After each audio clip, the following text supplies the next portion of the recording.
अब हम लोगों ने पढ़ना है यूरिनरी सिस्टम को डिटेल में, ठीक है। अब यूरिनरी सिस्टम में सबसे पहले हमारे पास बेसिक ऑर्गन्स क्या होते हैं। हमारे पास एक पेयर ऑफ किडनी होता है, ठीक है, 2 यूरेटर होते हैं, एक यूरिनरी ब्लैडर होता है और बेसिकली एक ही हमारे पास क्या होती है, यूरेथ्रा होती है।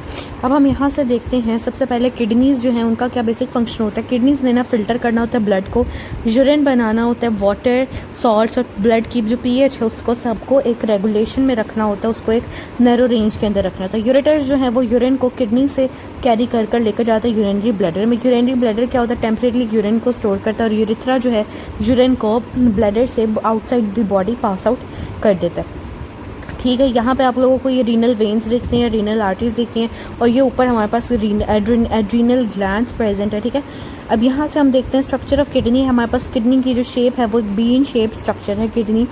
एक हमारी किडनी जो है वो राइट साइड पे प्रेजेंट है, एक लेफ्ट साइड पे प्रेजेंट है वर्टिब्रल कॉलम के लोअर बैक की तरफ ये हमारी किडनी प्रेजेंट है और लोअर रिब्स पे, और ये लोअर रिब्स और जो एक फ़ैट की लेयर है ब्राउन फैट की वो इसको बेसिकली प्रोटेक्ट करी है। अगर हम लोग कवरिंग्स की बात करें तो किडनी की जो आउटर कवरिंग है वो रीनल कैप्सूल है और ये बहुत ज़्यादा टफ और प्रोटेक्टिव कवरिंग है जो किडनी के पूरे स्ट्रक्चर को प्रोटेक्ट करती है। और आउटर लेयर जो है किडनी की वो कॉर्टेक्स कहलाती है और इनर लेयर जो है वो मेडुला कहलाती है। आउटर लेयर के अंदर क्या नेफ्रॉन के क्या क्या स्ट्रक्चर प्रेजेंट है। आउटर लेयर के अंदर बोमेंस कैप्सूल प्रेजेंट है और ग्लोमेरुलाई प्रेजेंट है और जो इनर लेयर है या फिर मेडुला है उसके अंदर लूप ऑफ हेनले और कलेक्टिंग डक्ट्स प्रेजेंट है। रीनल पेल्विस एक फनल शेप्ड हमारे पास चैम्बर है जहाँ सारा यूरिन जो है वो यूरेटर में आकर कलेक्ट हो जाता है।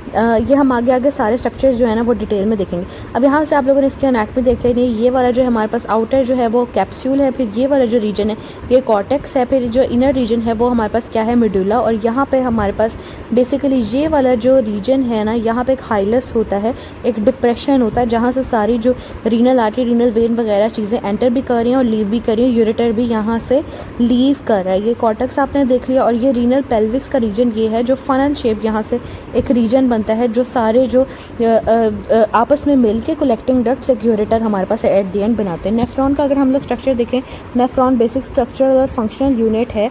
एक किडनी में अबाउट 1 मिलियन नेफ्रॉन्स होते हैं। अगर हम इसका बेसिक पार्ट देखें, नेफ्रॉन का स्ट्रक्चर में बोमेंस कैप्सूल है। बोमेंस कैप्सूल बेसिकली कहाँ पे प्रेजेंट है, किडनी के कॉर्टेक्स में। और इसके और स्ट्रक्चर में प्रॉक्सिमल कॉन्वोल्यूटेड ट्यूब्यूल्स हैं, फिर लूप ऑफ हेनले है, फिर डिस्टल कॉन्वोल्यूटेड ट्यूब्यूल्स है और कलेक्टिंग डक्ट्स है। सबसे पहले हम लोगों ने देखना बोमेंस कैप्सूल हमारे पास कौन सा स्ट्रक्चर है। ये वाला जो हमारे पास स्ट्रक्चर ये हमारे पास क्या है, ये पूरा बोमेंस कैप्सूल है। ग्लोमेरुलर कैप्सूल भी इसको बोल सकते हो और बोमेंस कैप्सूल भी बोल सकते हो। इसके अंदर हमारे पास यहाँ पे एक कैपिलरी का नेटवर्क है, डेंस नेटवर्क है, जहाँ से ये आर्ट्रियोल एंटर कर रही है इसको हम लोग एफरेंट कहेंगे और जहाँ से ये लीव करिए ग्लोमेरुलर कैप्सूल को ये हमारे पास ईफ्रेंट है। अब यहाँ पे जो एफ्रेंट है ना बेसिकली इसका डायमीटर बड़ा होता है, जो ईफ्रेंट होती है ना इसका डायमीटर छोटा होता है। इससे क्या होता है कि एक हमारे पास प्रेशर क्रिएट हो जाता है, ठीक है। अब हमने बोमेंस कैप्सूल को डिटेल में पढ़ना है। बेसिकली यहाँ पे हमारे पास ग्लोमेरुलस है, फिल्ट्रेशन यहाँ पे होती है, बेसिकली पूरा ब्लड यहाँ पे फिल्टर होता है। और प्रॉक्सिमल कॉन्वोल्यूटेड ट्यूब्यूल के क्या क्या फंक्शन है, यहाँ पे ग्लूकोज, अमाइनो एसिड्स और वाटर, ये बहुत इंपॉर्टेंट चीज़ें हैं। ये सारी के सारी क्या हो जाती हैं, एब्जॉर्ब हो जाती हैं, रीएब्जॉर्ब हो जाती है, दोबारा से ब्लड में एंटर हो जाती हैं, यानी कि यूरिन में ये लीव नहीं करती नॉर्मली। लूप ऑफ हेनले में बेसिकली जो है ना वो सॉल्ट कंसनट्रेशन मेंटेन रखता है एक मेडुला में। ये हम डायग्राम एनिमेशन के थ्रू भी देखेंगे। सॉल्ट कंसंट्रेशन वो मेंटेन किसके थ्रू रखता है, वो सोडियम आयंस के थ्रू जो है ना, और सोडियम और क्लोराइड आयंस के थ्रू जो है सॉल्ट की कंसंट्रेशन को मेंटेन रखता है मेडुला रीजन में। जो किडनी का मेडुलरी रीजन था जो हमने देखा था, यहाँ पे जो किडनी का ये वाला रीजन जो मेडुलरी रीजन है यहाँ पे वो बहुत सॉल्टी सा मीडियम होता है। वो किस वजह से होता है, वो बेसिकली लूप ऑफ हेनले की वजह से होता है। लूप ऑफ हेनले के भी आगे हम डिटेल में स्ट्रक्चर देखते हैं। फिर डिस्टल कॉन्वोल्यूटेड ट्यूब्यूल में हमारे पास और एब्जॉर्प्शन होती है, सिक्रीशन होती है। कलेक्टिंग डक्ट्स में क्या होता है, बेसिकली यूरिन बनता है और यूरिन जो है वहाँ से फिर वो रीनल पेल्विस में जाता है। अब यहाँ से हम लोगों ने इसका पूरा स्ट्रक्चर देख लिया। ये हमारे पास है जी, ये जो स्ट्रक्चर है हमारे पास ये एफरेंट आर्टरी, यहाँ से फिल्ट्रेशन होकर सारा जो फिल्ट्रेट है वो किस में जाना है, इन टिब्यूल्स में जाना, ठीक है। ये हमारे पास था बोमेंस कैप्सूल। बोमेंस कैप्सूल के बाद हमारे पास आ रहे हैं proximal convoluted tubule. Proximal convoluted tubule से अगर हम लोग नीचे जाएँ तो ये हमारे पास पूरा बना है लूप ऑफ हेनले, ठीक है। इसको भी हम आके देखेंगे। ये हमारे पास वेन्स प्रेजेंट है, ये आर्टरी प्रेजेंट है, और ये हमारे पास बेसिकली क्या है, इसके इर्द गिर्द ब्लड कैपिलरी या फिर पेरीट्यूबुलर कैपिलरी का नेटवर्क प्रेजेंट है। जितने भी यहाँ से रीअब्जॉर्प्शन होनी है वो दोबारा इस कैपिलरी नेटवर्क के अंदर सारा का सारा मटेरियल चला जाना है। और यहाँ पे हमारे पास क्या है, बेसिकली बहुत ज़्यादा ये डिस्टल कॉन्वोल्यूटेड ट्यूब्यूल्स है, और ये हमारे पास कलेक्टिंग डक्ट्स है। डिफरेंट जो नेफ्रॉन्स है ना, उन सब की कलेक्टिंग डक्ट्स एक ही जगह पर आके ड्रेन करती हैं, ठीक है। और ये फिर जाकर रीनल पेल्विस में अपना सारा यूरिन दे देता है। रीनल पेल्विस पे वो यूरिन कहाँ चला जाएगा, वो यूरिन बेसिकली यूरेटर्स में, दोनों यूरेटर्स में चला जाएगा। अब हम लोग यहाँ पे देख लेते हैं कॉर्टेक्स क्या करता है। कॉर्टेक्स बेसिकली फिल्ट्रेशन, किडनी का जो हमारे पास कॉर्टेक्स का स्ट्रक्चर है उसमें आ जाता है हमारे पास बोमेंस कैप्सूल और ग्लोमेरुलस आ जाता है। फिर मेडुलरी रीजन जो है वहाँ पे हमारे पास क्या होता है, बेसिकली यहाँ पे यूरिन कंसंट्रेशन होता है, यहाँ पे सॉल्टी मीडियम होता है, loop of Henle, collecting ducts, सारा कुछ यहाँ पे प्रेजेंट है। नेफ्रॉन जो है वो बेसिक स्ट्रक्चरल और फंक्शनल यूनिट है किडनी का। यहाँ पे ब्लड फिल्टर होता है, सारा जो मटीरियल है वो रीअब्जॉर्ब होता है, वेस्ट मटीरियल सिक्रीट आउट होता है। रीनल पेल्विस और यूरेटर की अगर हम लोग बात करें, यहाँ पे जो सारा यूरिन है वो कलेक्ट होता है, फिर यूरेटर से यूरिन जो है वो सारा का सारा ब्लैडर में चला जाता है। अब हमने किडनी की फंक्शनिंग देखनी है, ओवर व्यू से हम लोग देखेंगे। बेसिकली हमारे पास 3 मेन प्रोसेसेस होते हैं जिसके थ्रू किडनी का ब्लड जो है ना, किडनी ब्लड को फिल्टर करती है। एक हमारे पास है ग्लोमेरुलर फिल्ट्रेशन, जो ग्लोमेरुलस बोमेंस कैप्सूल के अंदर होती है। फिर सिलेक्टिवली रीअब्जॉर्प्शन होती है कुछ मटेरियल के, और कुछ ट्यूबुलर सिक्रीशंस होती हैं। अच्छा, अब हम इसको देख लेते हैं। ब्लड फिल्ट्रेशन क्या में कहाँ होती है, ब्लड फिल्ट्रेशन बेसिकली हो रही होती है ग्लोमेरुलस के अंदर। ये तो हमारे पास हो गया, ये तो हमने समझ लिया। फिर हमारे पास 2 प्रोसेसेस और भी हो रहे होते हैं कि ट्यूबुलर रीअब्जॉर्प्शन हो रही होती है, यानी कि जो हमारे पास बेसिक ट्यूबुलर स्ट्रक्चर्स हैं, जैसे हमारे पास है पेरीट्यूबुलर हमारे पास प्रॉक्सिमल कॉन्वोल्यूटेड ट्यूब्यूल्स हैं, और यहाँ पे हमारे पास डिस्टल कॉन्वोल्यूटेड ट्यूब्यूल्स है, और ये हमारे पास लूप ऑफ हेनले है। इनका स्ट्रक्चर फिर से हम एक बार देख आते हैं। ये वाला जो है ना, ये प्रॉक्सिमल, ये इतनी वाली, ये इतना प्रॉक्सिमल कॉन्वोल्यूटेड ट्यूब्यूल, ये आगे इतना जो स्ट्रक्चर है लूप ऑफ हेनले। इसके अंदर भी जो हमारे पास ये वाला जो नीचे की तरफ जा रहा है वो हमारे पास डिसेंडिंग लूप ऑफ हेनले, और जो ऊपर की तरफ आ रहा है वो हमारे पास असेंडिंग लूप ऑफ हेनले। इसके पार्ट्स हम बाद में देखते हैं। और ये हमारे पास जो एंड वाला स्ट्रक्चर है, ये हमारे पास है डिस्टल कॉन्वोल्यूटेड ट्यूब्यूल। अब यहाँ पे आप लोग देखो, जो प्रॉक्सिमल कॉन्वोल्यूटेड ट्यूब्यूल है उसके अंदर क्या क्या चीज़ें हो रही हैं, बेसिकली वो हमने गिन लेते हैं। एक तो पहली बार वाटर है, दूसरा ग्लूकोज है, तीसरा अमाइनो एसिड है। ये सारी चीज़ें जो हैं ये दोबारा से कहाँ पर जा रही हैं, ये दोबारा से ब्लड में जा रही हैं। और कौन से ब्लड में, जो हमारा ब्लड जो है वो पेरीट्यूबुलर कैपिलरीज के अंदर प्रेजेंट है, या पेरीट्यूबुलर जो कैपिलरी नेटवर्क है ना उसके अंदर सारा कुछ जा रहा है। अब लूप ऑफ हेनले में बेसिकली क्या होता है, वाटर और सोडियम क्लोराइड आयंस। यहाँ पे 2 ही इंपॉर्टेंट चीज़ हैं, एक वाटर और एक सोडियम के जो आइंस है, सोडियम और क्लोराइड आइंस, ये बेसिक हमारे पास चीज़ें। अब ये सारा कुछ रीअब्जॉर्ब हो रहा होता है, ये हम आगे इसको डिटेल में देखेंगे। अब ये क्योंकि यहाँ पे जो ये वाला सोडियम क्लोराइड आइंस बहुत ज़्यादा रीअब्जॉर्ब हो रहे होते हैं, इस वजह से जो मेडुला का रीजन है वो बहुत ज़्यादा सॉल्टी होता है। और ये हमारे पास जो है डिस्टल कॉन्वोल्यूटेड ट्यूब्यूल, यहाँ पे हमारे पास क्या चीज़ हो रही है, बेसिकली यहाँ पे वाटर जो है ना, आइंस दोबारा ऐड हो रहे होते हैं। जो हमारे पास एक फिल्ट्रेट आया, वाटर उसमें से रीअब्जॉर्ब हो रहा होता है, और ये सारा कुछ हो रहा होता है हार्मोन से रेगुलेट हो रहा होता है। यहाँ पे हमारे पास कौन सा हार्मोन होता है, बेसिकली यहाँ पे हमारे पास ADH या फिर वेसोप्रेसिन जिसको हम बोलते हैं, वो हार्मोन यहाँ पे प्रेजेंट होता है। अब जो आपको पता है कि जो ADH एंटी डायूरेटिक हार्मोन या वेसोप्रेसिन भी हम इसको बोल सकते हैं, ये हार्मोन एक्ट करता है जाकर डिस्टल कॉन्वोल्यूटेड ट्यूब्यूल्स पे। अब ये आपने बात याद रखनी है कि डिफरेंट कंडीशंस हो सकती है। अगर फर्स्ट कर लो कि जो बॉडी है वो डिहाइड्रेटेड है, ठीक है, तो फिर ये क्या करेगा, ये मैक्सिमम वाटर रीअब्जॉर्ब करवाएगा। वाटर की रीअब्जॉर्प्शन क्या हो जाएगी, बढ़ जाएगी। अगर बॉडी बहुत अच्छे से हाइड्रेटेड है और मज़ीद उसको पानी नहीं चाहिए, तो अब क्या करेगा, ये इतना ज़्यादा वाटर को एब्जॉर्ब नहीं करेगा। और अगर हाँ वो बहुत बॉडी डिहाइड्रेटेड है तो मैक्सिमम वाटर जो है वो रीअब्जॉर्ब हो रहा है, तो अब जो यूरिन बनेगा वो हाईली कंसनट्रेटेड यूरिन होगा। अगर बॉडी बहुत हाइड्रेटेड है तो जो यूरिन बनेगा वो बहुत ज़्यादा डाइल्यूट बनेगा। अब हम देखते हैं ट्यूबुलर सिक्रीशन। सिक्रीशन का मतलब है कि कुछ चीज़ें जो है ना वो दोबारा उस फिल्ट्रेट के अंदर बॉडी ऐड करवा रही है, वो हम देख लेते हैं। बेसिकली जो वेस्ट प्रोडक्ट और आइंस है ना, वो दोबारा से ना जो ये ट्यूब्यूल्स है ना, रीनल ट्यूब्यूल्स, इनमें ऐड हो जाता है। इससे यूरिन की जो कंसनट्रेशन, उसका वॉल्यूम, सब कुछ चीज़ें एडजस्ट होती हैं।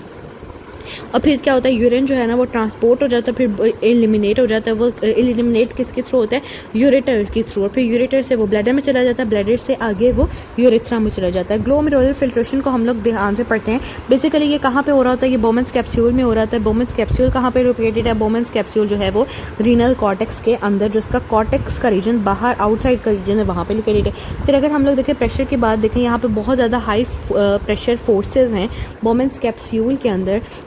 अच्छा, यहाँ पे प्रेशर हाई क्यों है, क्योंकि जो एफरेंट आ रही है ना आर्टरी, उसका डायामीटर जो है वो क्या है, बहुत ज़्यादा है। और जो ईफ्रेंट, ये ए से याद रखो, जो ईफ्रेंट आ रही है ना उसका डायामीटर बहुत कम है। अब खुद ही इससे कॉमन सेंस से काम लो कि अगर एक पहले हम लोग बहुत ज़्यादा एक फ्लूइड डाल रहे हैं और जहाँ से उससे निकलना है वहाँ का डायामीटर बहुत कम हमने कर दिया, तो खुद ब खुद वहाँ पे प्रेशर जो है वो हाई हो जाएगा। अब अगर प्रेशर हाई होने से हाइड्रोस्टैटिक प्रेशर की वजह से फिल्ट्रेशन बहुत ज़्यादा ईजी हो जाएगी।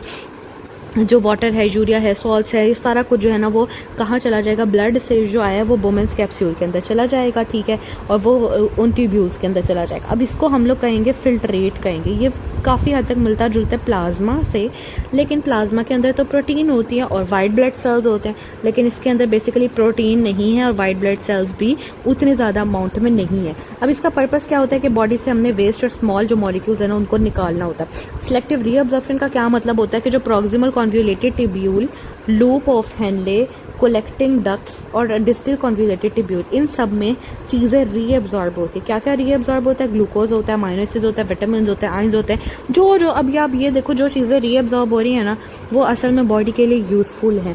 अब किस तरह से होता है, ये एक्टिव ट्रांसपोर्ट के थ्रू होता है। ग्लूकोज एक्टिव ट्रांसपोर्ट के थ्रू जाता है, यानी कि यहाँ पे हमें एटीपी देना पड़ेगा एनर्जी, और वाटर तो ऑस्मोसिस के थ्रू जाता है, ठीक है। और इसमें से फिर क्या होता है, इसमें से जो यूज़फुल सब्सटेंसेस हैं वो असल में इसका मकसद होता है कि हम अपने ब्लड को वापस कर दें जो भी यूज़फुल सब्सटेंसेस है। अब हम देखते हैं ट्यूबुलर सिक्रीशन किस तरह से होती है। जो ये काम होता है बेसिकली डिस्टल कॉन्वोल्यूटेड ट्यूब्यूल्स में कौन कौन से आयंस ऐड होते हैं, सिक्रीट होता है, सॉरी, इस वाले जो फिल्ट्रेट जो है ना हमारे पास, इसमें सिक्रीशंस ऐड होते हैं, यानी कि जो ब्लड हमारे पास है ना, ब्लड की कैपिलरीज हैं, कैपिलरी का पूरा नेटवर्क है, उसमें से जो एडिशनल आयंस है ना जो हमारे ब्लड में हमें नहीं रिक्वायर्ड, कौन कौन से आयंस आ गए, जैसे हमारे पास हाइड्रोजन आ गया, पोटाशियम आ गया, ड्रग्स आ गए, टॉक्सिन्स आ गए, जो हम चाहते हैं कि हमारी बॉडी से, हमारे ब्लड से बाहर की तरफ निकल जाए, वो सारा कुछ जो है ना वो डिस्टल कॉन्वोल्यूटेड ट्यूब्यूल के अंदर चला जाता है। अब यहाँ पर इस डायग्राम में, कितने अच्छे डायग्राम आप क्लियरली इससे देख सकते हो, ठीक है। यहाँ से आप देखो, अब इससे क्या होता है कि जो ब्लड की पीएच है वो मेंटेन रहती है और जो एडिशनल सारा वेस्ट है वो सारा कुछ जो चीज़ें हैं वो रिमूव हो जाता है। अब यहाँ पे आप लोग देख सकते हो कि यहाँ पे भी कुछ हद तक सिक्रीशन हो रही है, यहाँ पे भी हो रही है, और आप देख सकते हो वाटर कहाँ पे हो रहा है। अच्छा, अब यहाँ पे हम लोगों ने एक कॉन्सेप्ट इंपॉर्टेंट रिवाइज करें, यहाँ पे ना हमारे पास रीअब्जॉर्प्शन हो रही है इन सारी चीज़ों की, लेकिन वाटर की अगर हम बात करें, ये वाला हमारे पास जो था ना, ये जो नीचे की तरफ आ रहा था, ये हमारे पास क्या है, डिसेंडिंग लूप ऑफ हेनले, ये वाला जो पार्ट है, और ये ऊपर की तरफ जा रहा था, ये है हमारे पास असेंडिंग लूप ऑफ हेनले। अब डिसेंडिंग लूप ऑफ हेनले में से ना क्या होता है, सिर्फ और सिर्फ जो है ना वाटर की रीअब्जॉर्प्शन होती है, लेकिन जो ये वाला पार्ट है ना इसमें वाटर की रीअब्जॉर्प्शन नहीं होनी। ये वाला पार्ट बेसिकली डिजाइंड है जो सोडियम आइंस है ना उनके लिए, यहाँ से सोडियम आइंस और सॉल्ट्स की रीअब्जॉर्प्शन हो रही है, और यहाँ से सिर्फ और सिर्फ जो है वाटर की होनी है। आपने बात याद रखनी है, ठीक है। अब आगे हम लोग समरी टेबल देख रहे थे। फिल्ट्रेशन जो होती है वो कहाँ हो रही है, ग्लोमेरुलस में हो रही है, बोमेंस कैप्सूल में हो रही है। ब्लड को हम फिल्टर कर रहे हैं under high hydrostatic pressure. Selective reabsorption कहाँ पे हो रही है आपको पता होना चाहिए, हमारे पास पीसीटी में हो रही है, लूप ऑफ हेनले में हो रही है, डीसीटी में हो रही है, और कलेक्टिंग डक्ट्स में हो रही है। रीअब्जॉर्ब जो भी हमें सब्सटेंस रिक्वायर्ड है वो हम रीअब्जॉर्ब करें। ट्यूबुलर सिक्रीशन जो है वो डिस्टल कॉन्वोल्यूटेड ट्यूब्यूल में ही सिर्फ और सिर्फ हो रही है, ठीक है, ज़्यादातर मैक्सिमम। और जितने भी हमारे पास अनवांटेड आइंस है ना वो सारा कुछ हम लोग दोबारा से इसकी सिक्रीशन में ऐड कर देंगे। अब हमने देखना है कि जो किडनी है ना वो बेसिकली एक्सक्रीशन के तौर पे भी काम करती है और ऑस्मो रेगुलेशन में। एक्सक्रीशन के तौर पे कैसे काम करती है, बॉडी से जो वेस्ट है ना सारा का सारा किडनी रिमूव कर देती है। जैसे यूरिया का जो वेस्ट है, जो प्रोटीन की ब्रेकडाउन से ना हमारे पास यूरिया बनता है, यूरिक एसिड है, कैरेटिनिन है, फिर हमारे पास एक्सेस सॉल्ट है, ये सारा कुछ जो है ना किडनी एज अ वेस्ट जो है ना ब्लड से निकाल देती है। किस चीज़ में निकाल देती है, यूरिन में एक्सक्रीट कर देती है। अब हमने देखना ऑस्मो रेगुलेटरी रोल क्या। ऑस्मो रेगुलेशन का मतलब पहले समझो। ऑस्मो रेगुलेशन का मतलब होता है कि हमने वाटर और जो सॉल्ट बैलेंस है ना उसको एक नैरो रेंज के अंदर मेंटेन रखना है, ठीक है। अब किडनी क्या करेगी, बेसिकली वो reabsorption of water and salts जो है ना ये करवाएगी। वो अगर तो ज़रूरत होगी तो रीअब्जॉर्प्शन कराएगी, अगर ज़रूरत नहीं है तो रीअब्जॉर्प्शन नहीं करवाएगी। अब हमने देखना है कि हार्मोन्स कौन कौन से हमारे पास यहाँ पे इंक्लूड होते हैं। एंटी डायूरेटिक हार्मोन ADH, जिसको वेसोप्रेसिन भी कह सकते हो, ये क्या करता है, ये वाटर की एब्जॉर्प्शन को बढ़ा देता है कोलेक्टिंग डक्ट्स में जाके। अगर बॉडी जो है ना वो डिहाइड्रेटेड है फर्स्ट करो तो ADH आएगा और ये जाकर डिस्टल कॉन्वोल्यूटेड ट्यूब्यूल पे जो है ना एक्ट करेगा और ये बेसिकली वहाँ से जो है ना वाटर की अपटेक बढ़ा देगा, रीअब्जॉर्प्शन बढ़ा देगा। एल्डोस्टेरोन क्या करता है, वो सोडियम की रीअब्जॉर्प्शन बढ़ा देता है। ठीक है, ये दोनों हार्मोन्स बहुत इंपॉर्टेंट है, आपने इनको याद रखना है। अब हमने ये सारा याद रखना है कि होम्योस्टेसिस का मतलब होता है कि हमने बॉडी का एक इंटरनल इन्वायरमेंट कंडीशन जो है उसको मेंटेन रखना है, उसको हमने फ्लक्चुएट या चेंज होने नहीं देना। अब हमने ना जो हमारे पास ना 2 कैपिलरी बेड्स हैं बेसिकली हमारी किडनी में, एक तो ग्लोमेरुलर कैपिलरीज हैं, एक हमारे पास पेरिट्यूबुलर कैपिलरीज है। पहले मैं आपको दिखा देती हूँ ताकि मैं आपको जब बताऊँ तो आपको मसला ना। अच्छा बच्चों, यहाँ पर देखो ये वाला जो स्ट्रक्चर है ना, ये वाला, ये जो है ये हमारे पास है कौन सी capillaries, glomerular capillaries.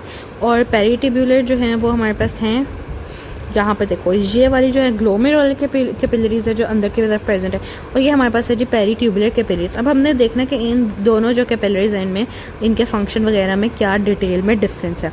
Glomerular capillaries जो है ना वो बेसिकली बोमन्स कैप्सूल के अंदर प्रेजेंट है, और ये हमारे पास जो है ना ये सारी जो डक्ट्स हैं ना उनके इर्द गिर्द लिपटी हुई हैं। ये ब्लड को फिल्टर करती हैं और ये हमारे पास बेसिकली सिर्फ इनमें रीअब्जॉर्प्शन होती है यूजफुल सब्सटेंसेस की। अगर हम प्रेशर की बात देखें तो यहाँ पे हमारे पास प्रेशर बहुत हाई होता है, वो प्रेशर हमारे पास फिल्ट्रेशन में मदद करता है। यहाँ पे प्रेशर बहुत लो होता है। अगर हम ये देखें कि एक टफ्ट है, टफ्ट का मतलब होता है कैसे से गोल गोल सा बना हुआ है, ठीक है, और ये हमारे पास एक नेटवर्क है कि पूरा हमारे इस तरह से एक जाल सा बिछा हुआ है, यह डिफरेंस है। और यहाँ पे अगर हम लोग देखें तो यहाँ पे जो है ना ग्लोमेरुलर फिल्ट्रेशन हो रही है और यहाँ पे सिलेक्टिव रीअब्जॉर्प्शन भी हो रहा है, ट्यूबुलर सिक्रीशन भी हो रही है, यानी कि हम उसमें से कुछ चीज़ें रीअब्जॉर्ब कर रहे हैं अपने ब्लड के अंदर बैक, और कुछ चीज़ें जो हैं हम यहाँ पे इसके अंदर मज़ीद ब्लड से इस फिल्ट्रेट के अंदर सिक्रीट कर रहे हैं, एक्सक्रीट कर रहे हैं। अब हमने देखना किडनी स्टोन्स वगैरह। किडनी स्टोन्स बेसिकली हमारे पास क्या होता है, हार्ड क्रिस्टलाइन स्ट्रक्चर्स होते हैं जो कहाँ पे बन रहे होते हैं, किडनीज़ में बन रहे होते हैं, और वो आते कहाँ से, वो किडनीज में बनते हैं, और वो ऐसे सब्सटेंस जो यूरिन में एक्सक्रीट हो जाने चाहिए थे लेकिन वो नहीं हो पाए और वो किडनी के अंदर ही जमा होते गए, तो उससे हमारे पास किडनी स्टोन्स बनते हैं। अब ये क्यों होता है, अगर हम लोग पानी कम पीते हैं तो किडनी स्टोन्स हो सकते हैं। तो जो यूरिन के इंक्रीजेज, अगर कंसनट्रेटेड यूरिन आपकी बॉडी में ज़्यादा रहे तो इसका क्या मतलब है कि सिंपल सा इसका मतलब आपकी बॉडी जो है ना वो डिहाइड्रेटेड है, आप पानी नहीं पीते, ठीक है। और इसके अलावा अगर आपकी डाइट ऐसी कि आप बहुत ही कैल्शियम लिए जा रहे हो, मेडिसिन लिए जा रहे हो, या फिर आपको कोई UIT है, UTI है, यूरिनरी ट्रैक्ट का इन्फेक्शन हो गया है किसी भी पर्पज़ से, ठीक है, या फिर आप अगर सॉल्ट या प्रोटीन्स बहुत ज़्यादा खाते हो, या आपको कोई जेनेटिक डिजीज़ है, तो भी सिम्टम्स क्या होता है कि जो लोअर बैक या एब्डोमिनल पेन होती है, जो यूरिन है उसमें ब्लड आता है, नोजिया होती है, वॉमिटिंग होता है, और आपको यूरिनेट, जो आपको लगता है कि आपको बार बार यूरिनेट करने की ज़रूरत महसूस होती है। इस तरह से क्रिस्टल जो है ना वो प्रॉक्सिमल कॉन्जुगेटेड ट्यूब्यूल किसी भी जगह पे यूरेटर में भी हो सकता है, कहीं पे भी हो सकता है। अब हम इसका ट्रीटमेंट देख लेते हैं। बेसिकली ना इसका जो अगर हम लोग आम ट्रीटमेंट देखें, अगर वाटर इनटेक ज़्यादा कर लोगे तो वो स्टोन्स को डिसॉल्व कर देगा। अगर मेडिकेशंस लोगे वो पेन के लिए होंगे। लिथोट्रिप्सी का मतलब होता है कि हम लोग शॉक वेव्स यूज़ करेंगे और उससे जो स्टोन्स हैं उनको ब्रेक कर देंगे। सर्जिकल रिमूवल का मतलब है कि हम लोग ज़्यादा जो बड़ा स्टोन है तो उसको हम लोग कट करके निकालेंगे। डाइटरी चेंजेस के अगर आप जो अपनी आपकी डाइट है ना उसमें सॉल्ट और ऑक्सलेट और कैल्शियम का जो वो है ना इनटेक कम कर दो। किडनी फेलियर कैसे होती है, अगर किडनी जो है ना वो फिल्टर ही ना कर पाए वेस्ट को तो किडनी फेल, हम कहेंगे किडनी फेल। उसके कॉजेज़ क्या है, बेसिकली इसके कॉजेज़ डायबिटीज़, मेलिटस। अगर आपका ब्लड शुगर बहुत ज़्यादा हाई रह रहा है तो किडनी की कैपिलरीज ख़राब हो जाएंगी। अगर आपको ब्लड प्रेशर है तो फिर क्या हो जाएगा, आपकी जो कैपिलरीज हैं ग्लोमेरुलस की वो ख़राब हो जाएंगी। अगर आपको किडनी के बार बार इन्फेक्शन हो रहे हैं तो वो किडनी के नेफ्रॉन्स ख़राब हो जाएंगे। अगर आपको कोई स्टोन है वो अनट्रीटेड रह रहा है तो पूरी किडनी को ख़राब कर देगा। अब कोई ऑटो इम्यून डिसऑर्डर है जैसे लूपस हो गया, आपकी किडनी को वो अपने ही टिश्यूज़ को वो समझ रहा है, बॉडी समझ रही है कि मेरे अपने टिश्यूज़ जो हैं वो क्या हैं, पैथोजेंस हैं, और वो बॉडी उन पर अटैक करी जा रही है। तो फिर क्या होगा, किडनी डैमेज हो सकते हैं। टॉक्सिन्स या ड्रग्स अगर आप बहुत ज़्यादा ही मेडिकेशंस ले रहे हो, किडनी डैमेज हो सकती है। इससे क्या हो जाएगा, बॉडी में वेस्ट जमा होता जाएगा। अगर किडनी फेल हो गई है तो फिर जो फ्लूइड और इलेक्ट्रोलाइट बैलेंस है वो बिल्कुल तबाह बर्बाद हो जाएगा। तो फिर बॉडी को या तो किडनी ट्रांसप्लांट की ज़रूरत होगी या डायलिसिस की ज़रूरत होगी। अच्छा, अब हमारे पास यहाँ पे इसी चैप्टर में एक और टॉपिक है थर्मो रेगुलेशन, उसको देख लेते हैं। थर्मो रेगुलेशन, इसके नाम से आपको समझ आ रही है। थर्मो का मतलब होता है टेम्परेचर, रेगुलेट का मतलब होता है कि हमने रेगुलेट उसको किस तरह से करना है। बॉडी जो है ना वो एक मेंटेन इंटरनल टेम्परेचर को एक मेंटेन रखती है, उस पूरे प्रोसेस को हम लोग थर्मो रेगुलेशन देखते हैं। चाहे जो हमारे बाहर का टेम्परेचर वो 47 डिग्री सेल्सियस पे चला जाए, हमारी बॉडी कोशिश करेगी कि वो हमारी ह्यूमन बॉडी का टेम्परेचर 37 डिग्री सेल्सियस रखे, ठीक है। और या फिर बाहर बहुत ठंड भी है तो फिर भी।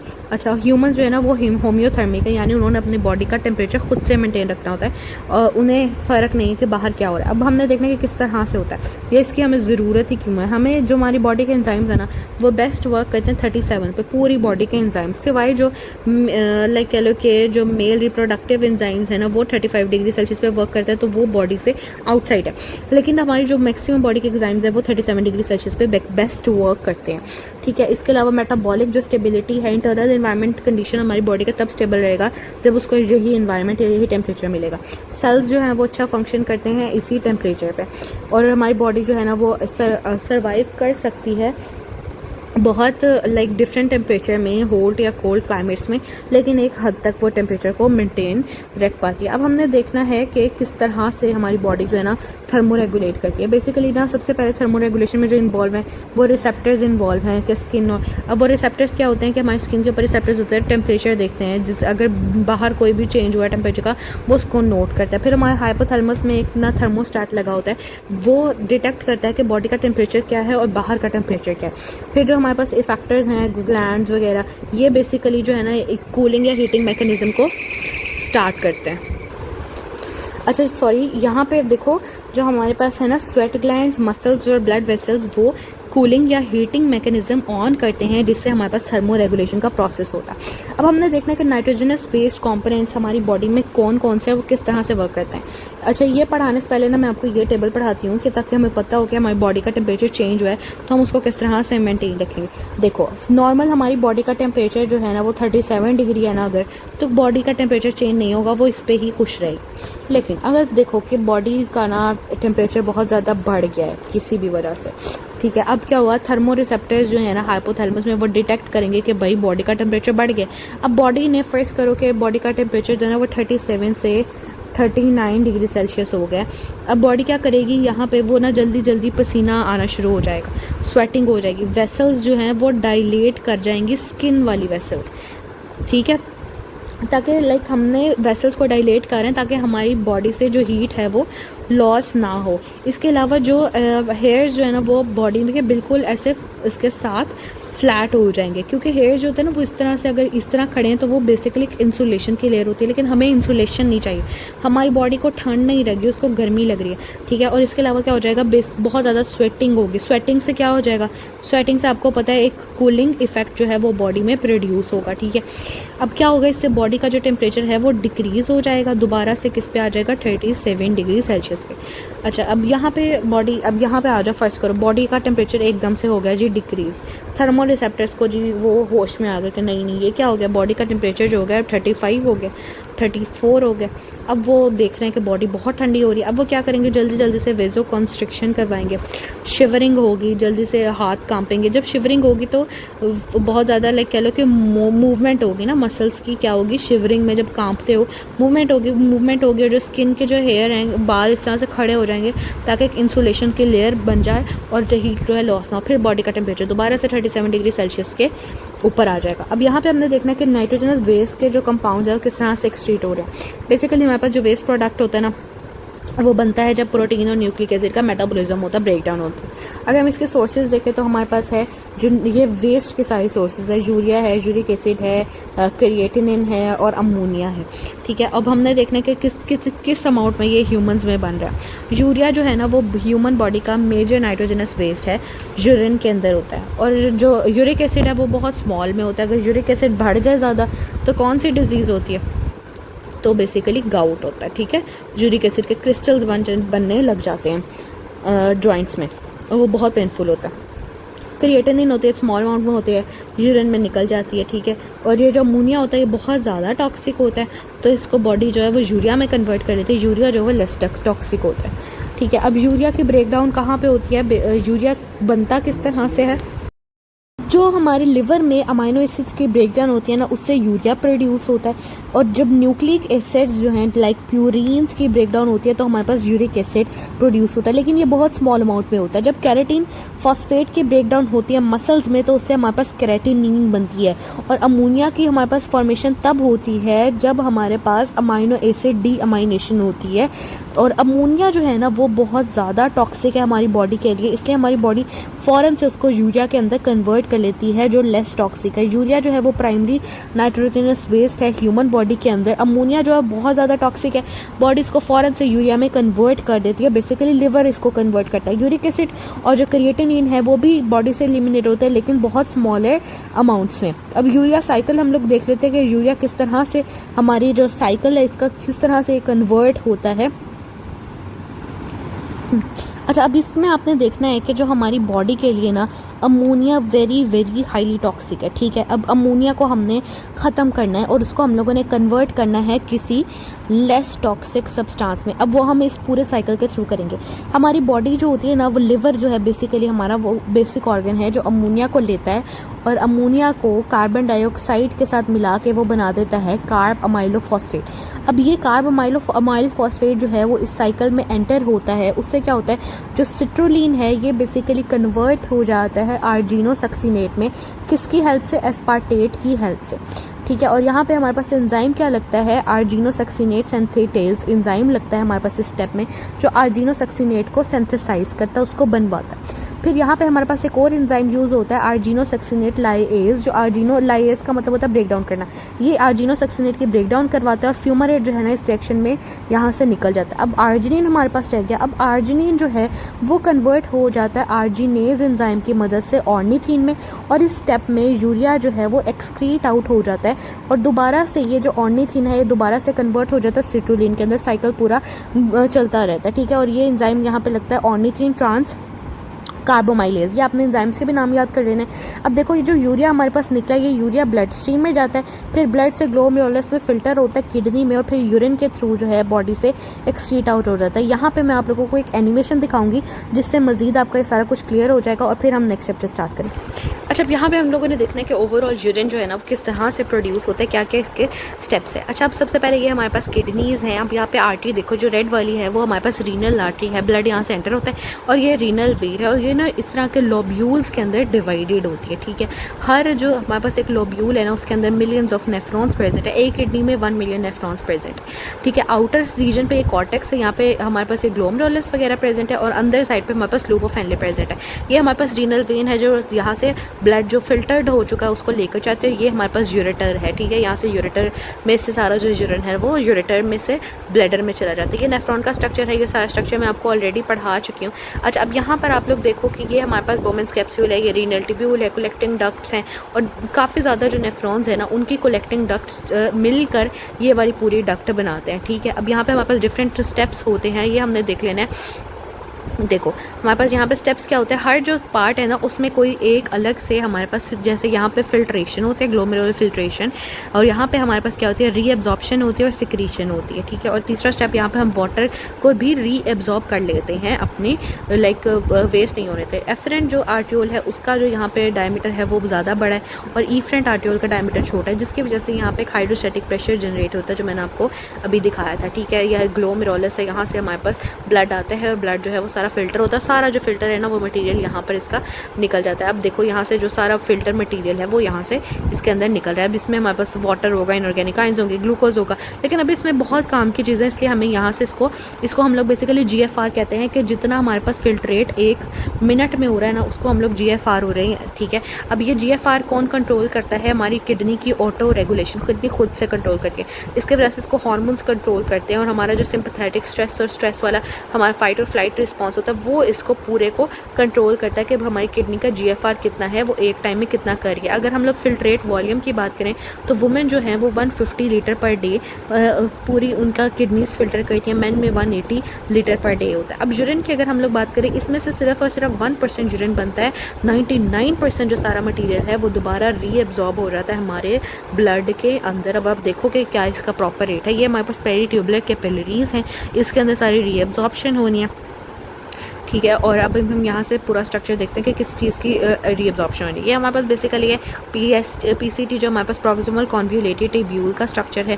हम देखते हैं यहाँ पर हमारे पास बेसिकली क्या हो रहा है। यहाँ से हमारे पास प्रॉक्सिमल कॉन्वोल्यूटेड ट्यूब्यूल से जो वाटर और सोडियम है वो दोबारा ब्लड की स्ट्रीम के अंदर एंटर हुए जा रहे हैं, वाटर सोडियम। तो सेल के अंदर जो है वो क्या हो जाएगा, सोडियम कम हो जाएगा। और ये सारा सोडियम किस तरह से मूव कर रहा है, सोडियम पोटेशियम पंप के थ्रू, ATP के थ्रू जो है वो यहाँ पे बेसिकली मूव कर रहा है। अच्छा, अब यहाँ पर देखो, अब यहाँ पे हमारे पास ब्लड के अंदर ना सोडियम है, क्लोराइड है, वाटर है, ग्लूकोज और अमाइनो एसिड काम की चीज़ें सारी। लेकिन अब कुछ जो है ना वो ब्लड की pH के लिए हमें हाइड्रोजन आयंस और वेस्ट नहीं चाहिए, वो सारा ब्लड से निकलकर इस पूरे प्रॉक्सिमल कॉन्वोल्यूटेड इस फिल्ट्रेट में आ जाता है। अब ये हमारे पास है लूप ऑफ हेनले, इसमें हमारे पास भी आगे और ये वाला जो पार्ट है ये हमारे पास डिस्टल कॉन्वोल्यूटेड ट्यूब्यूल है। ये जो पार्ट है ये कलेक्टिंग डक्ट्स हैं, डिफरेंट कलेक्टिंग डक्ट सारी एक जगह पर आपस में आकर मिल रही होती हैं, ठीक है। अब यहाँ पर आप लोग देखो कि जो हमारी किडनी होती है ना उसके बेसिक 2 पार्ट्स होते हैं। जो एक मेडुला पार्ट है, मेडुला पार्ट में अंदर सोडियम बहुत ज़्यादा होता है, ये बहुत ज़्यादा सॉल्टी पार्ट होता है, कंसनट्रेटेड होता है। लेकिन कॉर्टेक्स के अंदर सोडियम या सॉल्ट इतना ज़्यादा नहीं होता, इसलिए वो इतना ज़्यादा सॉल्टी नहीं होता। इस तरह से हमारे पास हर स्टेप में रीअब्जॉर्प्शन हो रही होती है। और अब ये हमारे पास क्या है, इस पार्ट से ना हमारे पास जो सोडियम जो है वो निकल रहा है और इस पार्ट से हमारे पास जो है वाटर जो है वो क्या हो रहा है, रीअब्जॉर्ब हो रहा है। ये सिर्फ वाटर के लिए परमिएबल है और ये वाला जो पार्ट है हमारा लूप ऑफ हेनले का, ये किसके लिए परमिएबल है, ये सिर्फ और सिर्फ सोडियम के लिए परमिएबल है। तो हमने ये वाली बात ज़रूर ध्यान में रखनी है। ये हमारे पास आ रहा है डिसेंडिंग लिम्ब और ये है हमारे पास असेंडिंग लूप ऑफ हेनले का असेंडिंग लिम्ब, ठीक है। और ये सोडियम के लिए सिर्फ परमिएबल है और ये सिर्फ और सिर्फ हमारे वाटर के लिए परमिएबल है। यहाँ पे हम लोग इस वीडियो को एंड करते हैं, इस चैप्टर को। जज़ाकल्लाह, thank you so much for watching.